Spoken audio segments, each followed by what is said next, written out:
Hi and welcome back to my channel. I'm Simon and today I am back with 20 recommendations for Pride Month and 5 books that I really want to read during Pride Month if I can.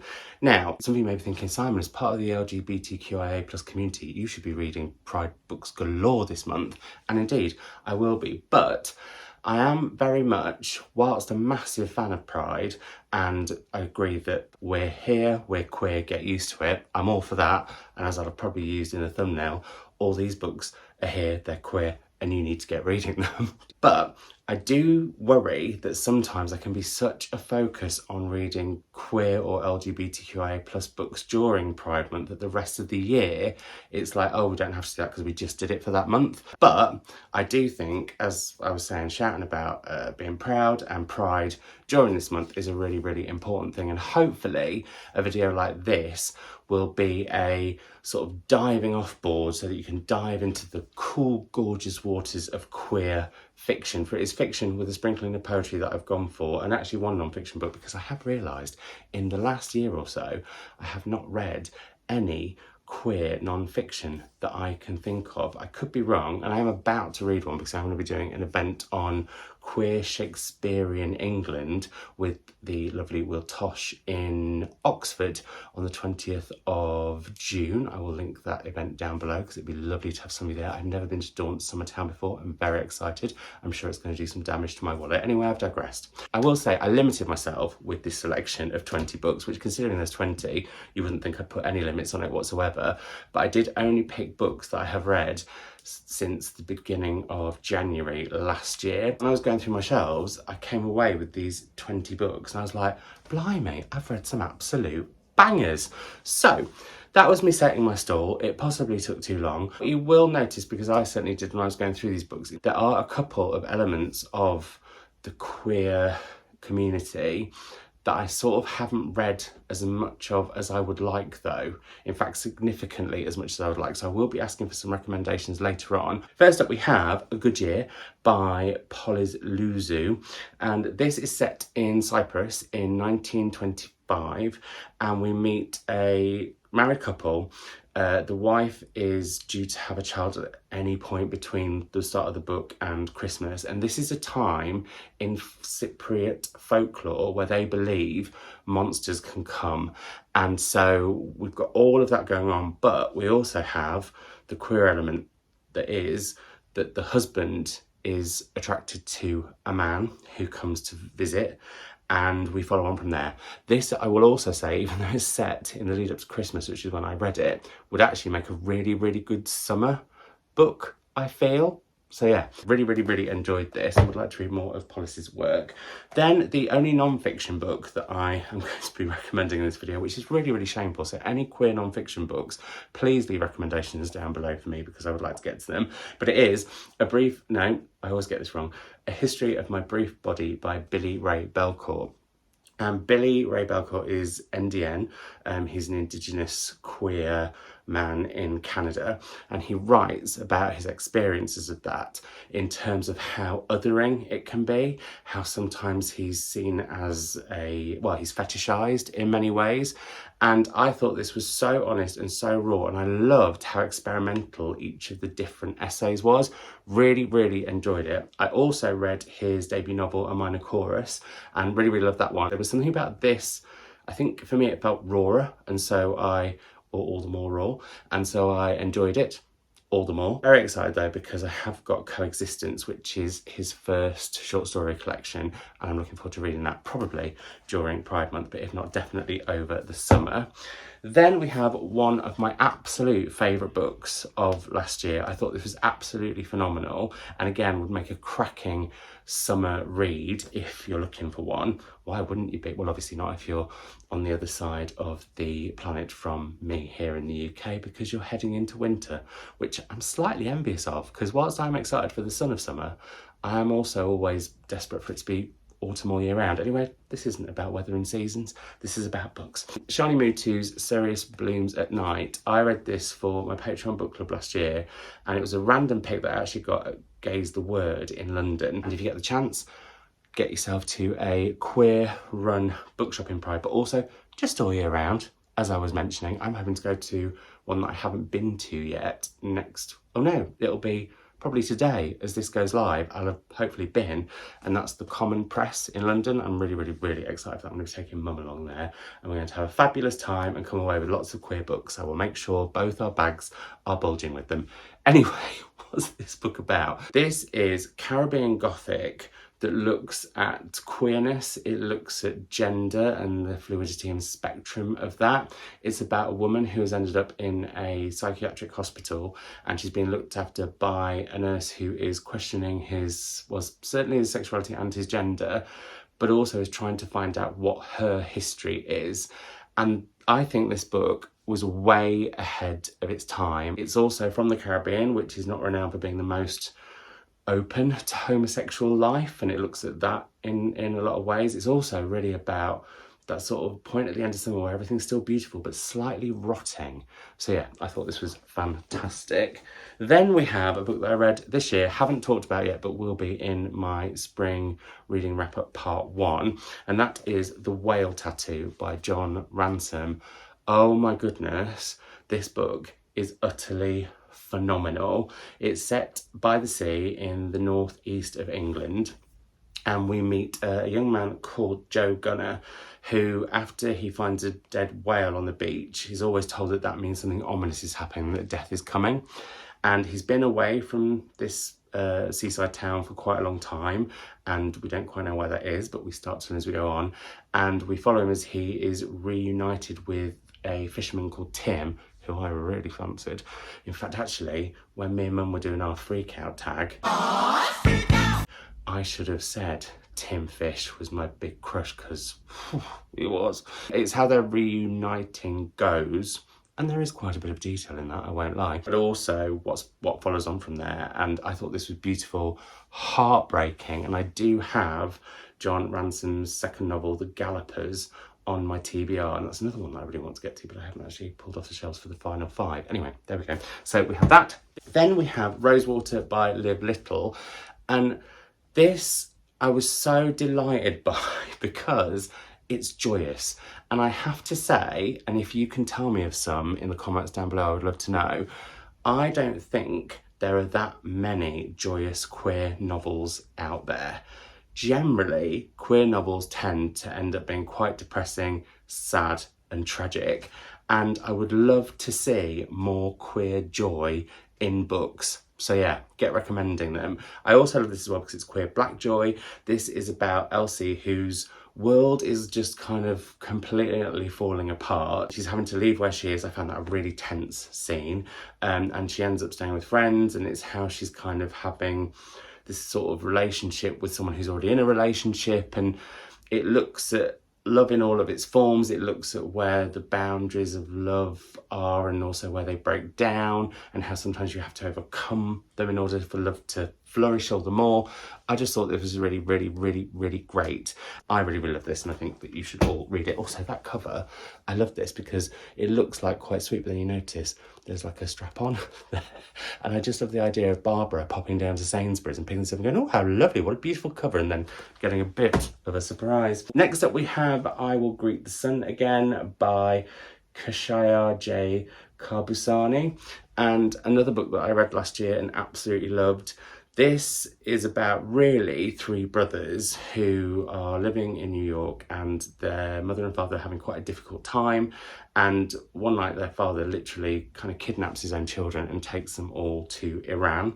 One of the siblings is coming to terms with his sexuality, and that becomes quite a big part of the book, both in terms of like him as a young queer person, but also the way it looks at the cultural issues around that, I guess, and especially in terms of Iran.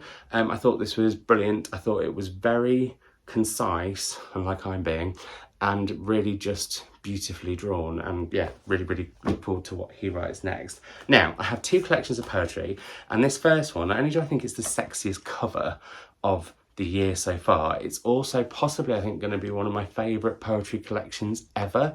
And I found this when I went to Hull and went to Wrecking Ball Press bookshop, and this is a Wrecking Ball Press poetry collection, and it's Sometimes I'm So Happy I'm Not Safe on the Streets by Dean Wilson.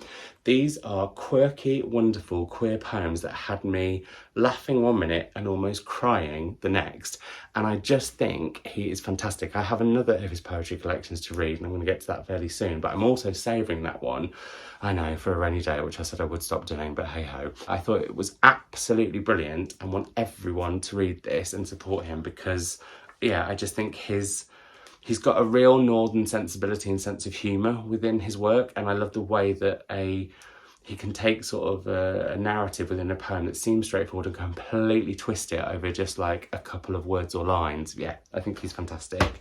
The other poetry collection that I read and really, really loved so far this year is Greekling by Kostya Tzolkis, and this looks at one of my favourite things, which is where cultures come together, where they clash, where they sort of, where they're magnetised and when they do the complete opposite. He looked at that all brilliantly. Also, the way this looks at the statues in just in Greece, really. It's not how they're sexualised, but it's how he really looks at gay men and how obsessed they can become about their bodies through a very clever poem about Greek statues. And that becomes a bit of a theme throughout. That's how I'll put it. That's how I'm putting it. Then a short story collection that I absolutely loved. And actually, to be fair, I should have included this author's poetry collection, Narcissus, because I thought that was amazing when I read it. And I didn't go through my poetry from last year, I don't think. Naughty me, I've only got 2 that I've read this year. Anyway, this is The Dreaming by Andre Bagu.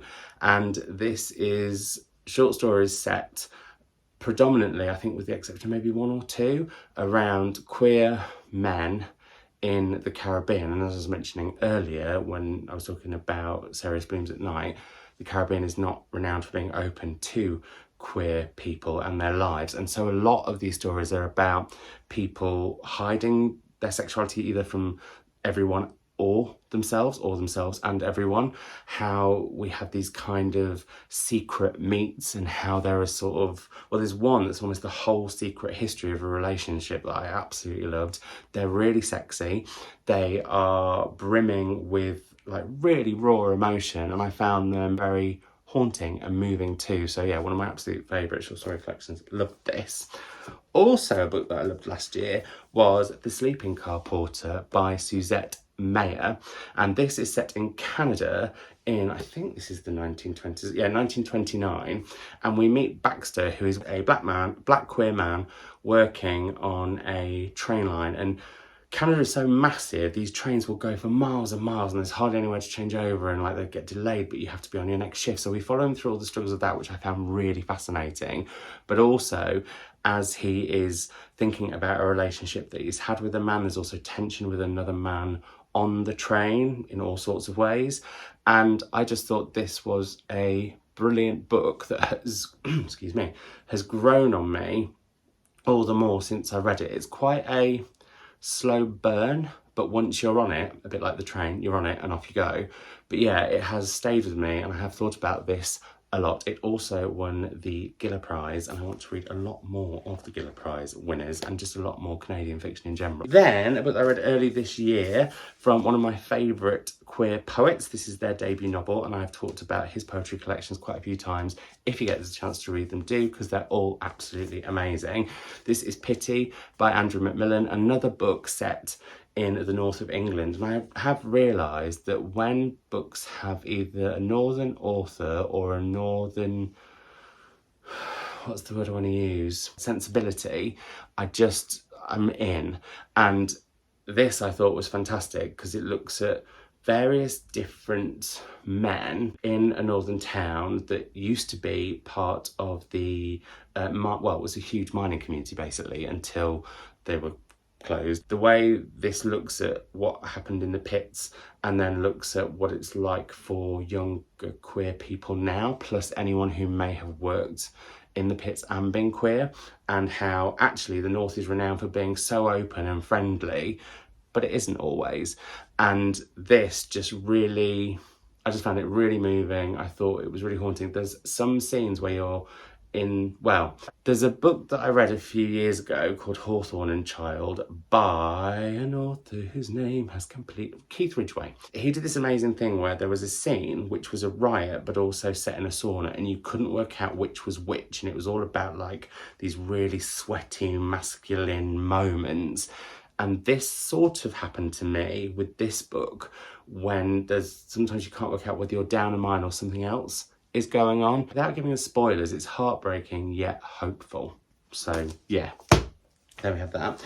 Then we have Mrs. S by Kay Patrick, which has just come out in paperback in the most stunning edition. I mean, I think this is pretty stunning, but also the paperback is stunning. This is all about a woman who goes to work in a boarding school as the matron, and she meets the headmaster, Mr. S's wife, Mrs. S, and becomes kind of obsessed with her. And it's what follows on between the two of them from there. This is another really, really sexy book, like really sexy. And I just thought this was gorgeous. I know some people have had problem with the fact that the dialogue isn't really obvious, but I kind of just fell under its spell. It did take me a few pages to get into, but once I was just completely lost in it, and I thought this was a marvel. So get your mitts on it if you haven't, especially now it's out in paperback. The other book that I read last year that has just come out in another stunning paperback is And Then He Sang a Lullaby by Annie Coyote Somchukwu. Sorry, that's quite hard to read in that font, I won't lie. This I loved. It was another slow burner, as this was. And these two books I kept thinking about in conjunction with each other, even though really they're nothing like at all. But in this book, we meet two young men in Nigeria, again, somewhere where sexuality homosexuality is not it's not seen as a positive. I mean, where in the world is it 100% seen as a positive thing? That's a big conversation that we won't have now. This is set in Nigeria, where homosexuality is frowned upon and actually is being debated in terms of queer relationships, the legalisation, but also potentially queer marriage. And we follow two young men, one of whom is incredibly masculine, but also is having queer desires and thoughts and questioning his sexuality. And then we meet another who is much more feminine and not just openly gay, but like people would label him as gay and bully him horrendously for it. And it's how they meet, what follows on from there. And then, yeah, I will say I found this in terms of heartbreaking, this was kind of soul destroying, and I won't say any more than that, but it is an incredible, incredible book. Earlier this year, I read Brother and Sister Enter the Forest by Richard Mirabella. This sadly isn't out in the UK yet. It should be, because it's an absolute corker. This is really set around a brother and sister, and it starts when having not seen each other for a long time, they're reunited, and it's a really difficult situation, and you start to get sort of glimpses of what may or may not have happened in the past. Also how both of them have very tricky relationships with their mother, and it all heads to a really shocking act of violence that happened when the brother was young, and the way everything sort of imploded from there. I don't want to give too much more away than that.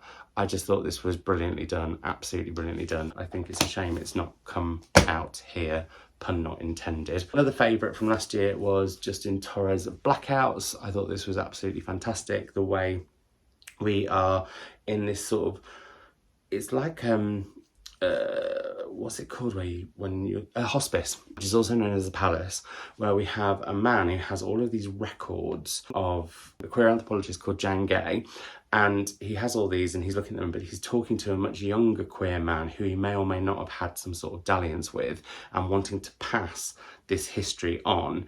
And the way it comes about, I thought was just done so brilliant. There's lots of pictures of different parts of the anthropologist's works, naked. What I think is kind of remarkable about it is there are sections that are literally blacked out. I of course can't find any now. It looks at how there have been moments in these two men's lives that they have blacked out, and so we start to sort of string their histories together as well. And throughout these blackouts there's some really haunting, almost like poetry within that text really, that I thought was done absolutely brilliantly. So we have that one.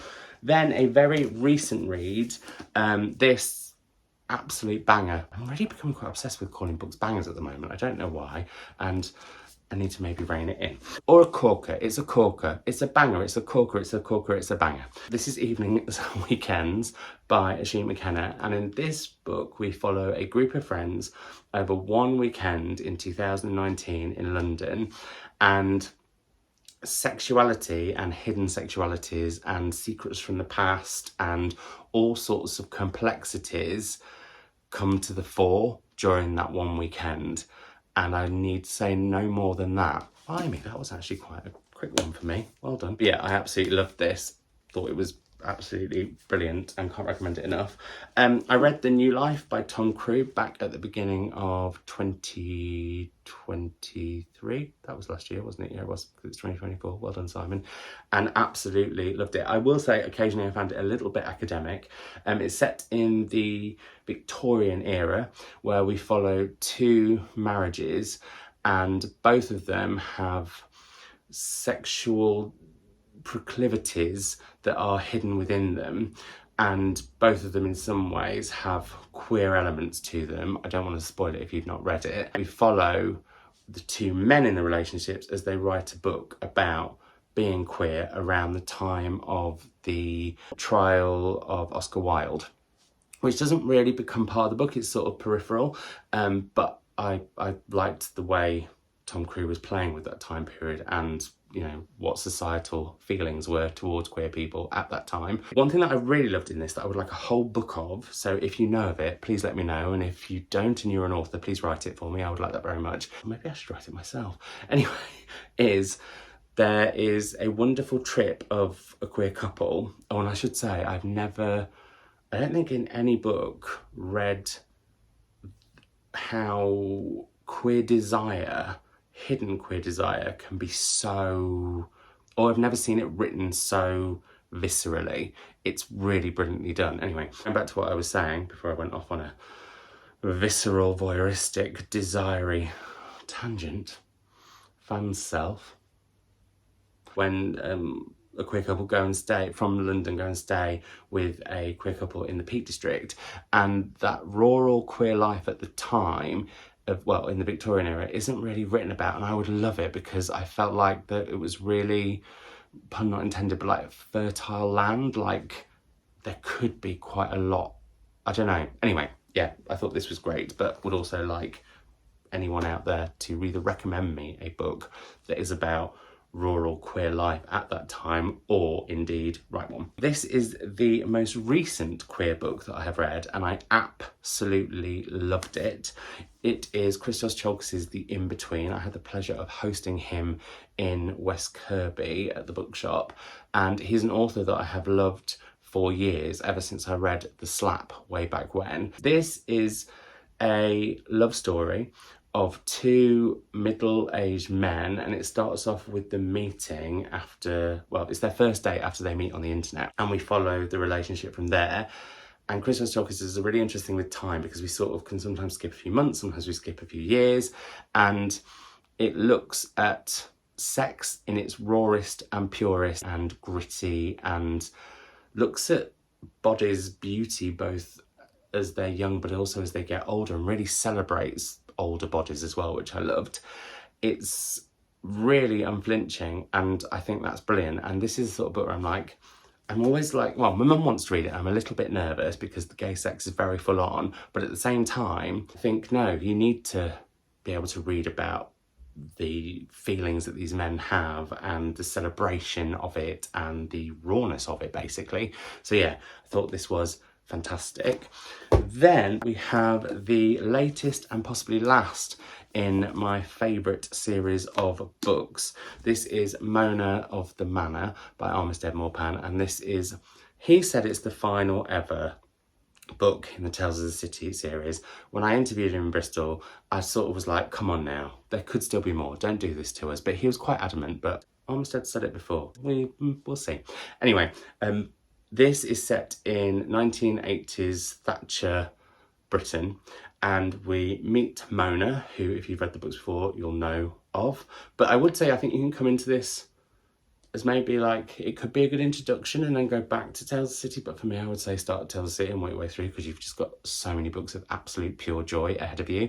And this is joyous, but what I think Armistead Maupin does brilliantly is he will write utterly heartbreaking scenes, but also utterly hilarious and utterly joyous scenes. And for me, as a queer teen, when I first read Tales of the City, and now as a queer man in his 40s, the way he looks at the spectrum of emotion and queer life, I just think is wonderful. Even though these are set, well, some of them are set more recently, but generally in the 70s, 80s onwards, I just think they really reflect now, sort of. So yeah, I am really love this. And last but certainly not least, because this is my favourite queer book that I have read in the last year, but also in the last, I don't know, a long time, because I think it is exceptional. But again, it's a book, sadly, that is not available easily in the UK. It's My Government Means to Kill Me by Rashid Newsom, which was my book of 2024.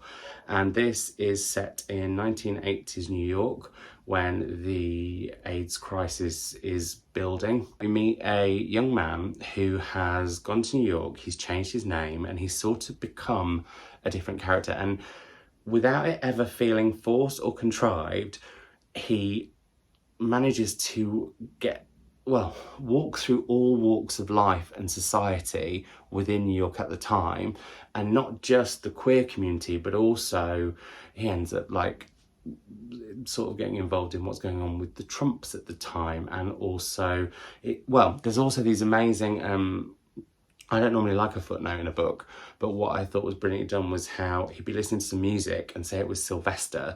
We would then get some facts around Sylvester, and I can't remember if it was Sylvester or another musician who was openly gay, but then before he died, sort of denied his homosexuality and I can't say abandoned it, but almost before he died just rejected it. And things like that you get throughout just create this incredible queer history of that period and the ripples of it, and also the lead up to it. And I just thought the way Rashid Newsom does that is utterly phenomenal. And if you've not read this, I urge you to read it, because it is absolutely spectacular.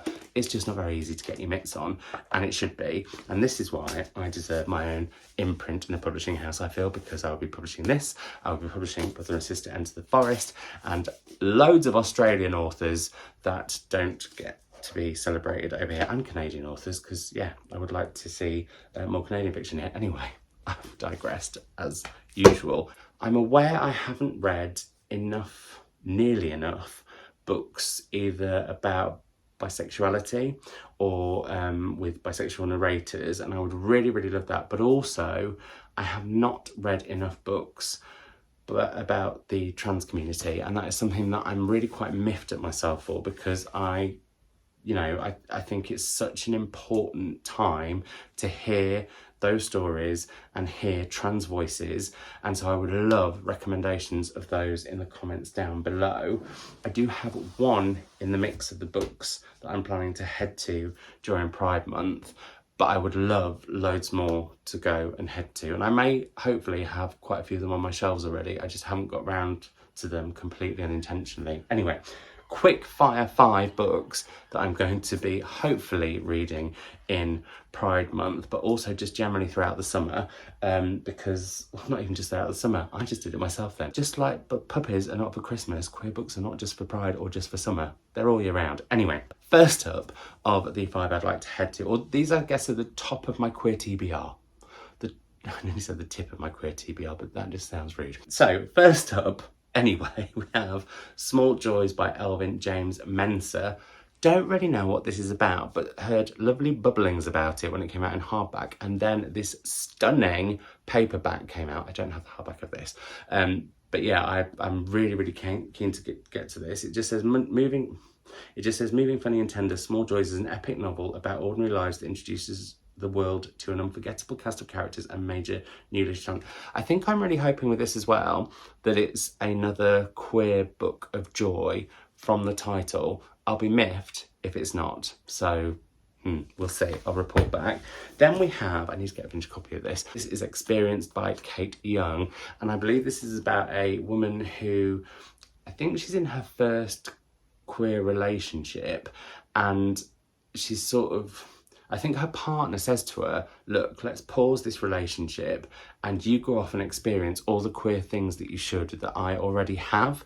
And so off she goes. And I love that for two different reasons. One, because I think it's going to look at the difference between what it may have been like to be openly queer a few decades ago versus now, but also what it's like if you are queer and coming out or coming to terms with your sexuality at I don't want to say older age, but I'm going to say older age. So yeah, this one I'm very much looking forward to. I was going to say I wasn't going to try some of them, and I am. Then we have Blessings by Chukwuebuka Ibe, and this is a queer coming of age novel set in Nigeria. Really keen to read that one.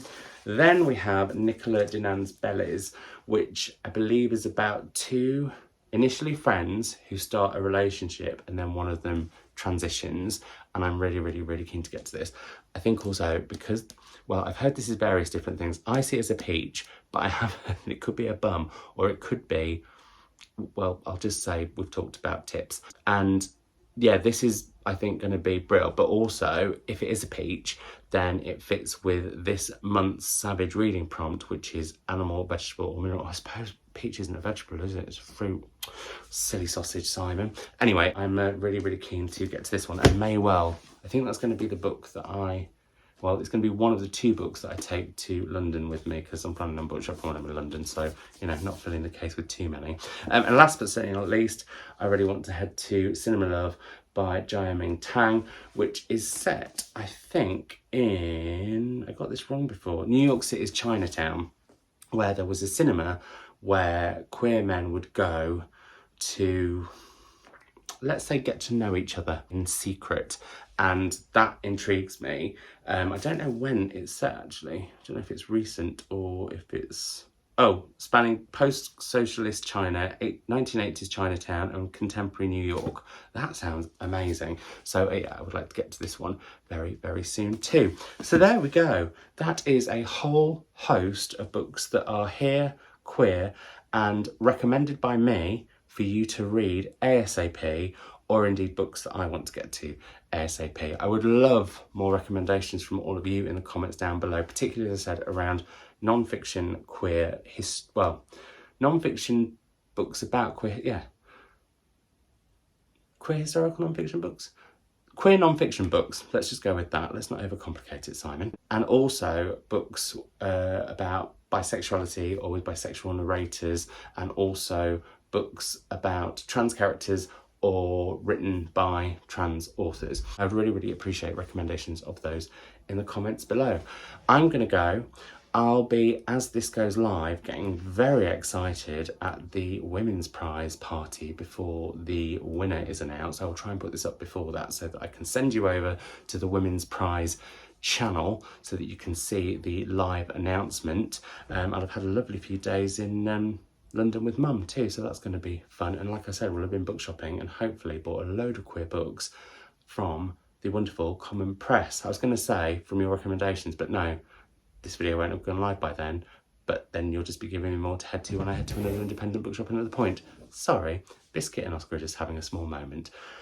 On that note, I'm really going to go, but if you would like more content from me, you can head to my Instagram, my X, my Patreon, my wishlist is down below, all of those things. And it's been lovely chatting with you. Let's keep the conversation going in the comments down below, along with all of your recommendations. And I will see you in another video very soon. Bye.